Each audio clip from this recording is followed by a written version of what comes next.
মৃত্যুর মুখেও ভয় পাননি যিনি। নবী সাল্লাল্লাহু আলাইহি ওয়াসাল্লামের বিছানায় শুয়ে পড়েছিলেন। আসসালামু আলাইকুম ওয়া রাহমাতুল্লাহি ওয়া বারাকাতুহু।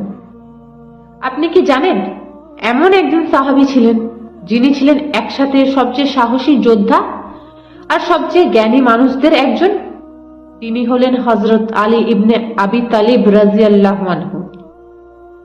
হিজরতের রাতে যখন রাসূল সাল্লাল্লাহু আলাইহি ওয়াসাল্লামকে হত্যার পরিকল্পনা চলছিল, তখন আলী রাদিয়াল্লাহু আনহু নিজের জীবন বাজি রেখে নবী সাল্লাল্লাহু আলাইহি ওয়াসাল্লামের বিছানায় শুয়ে পড়েছিলেন।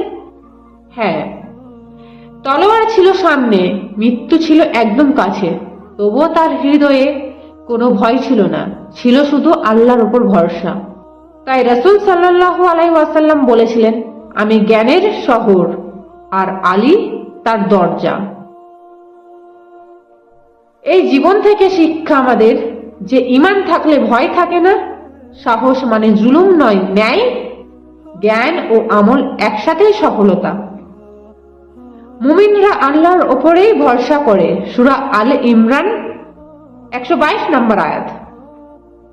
রাসূল সাল্লাল্লাহু আলাইহি ওয়াসাল্লাম বলেছেন, আলী আমার নিকট থেকে আর আমি আলীর নিকট থেকে।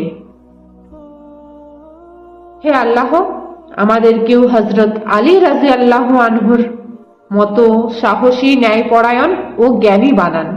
আমিন।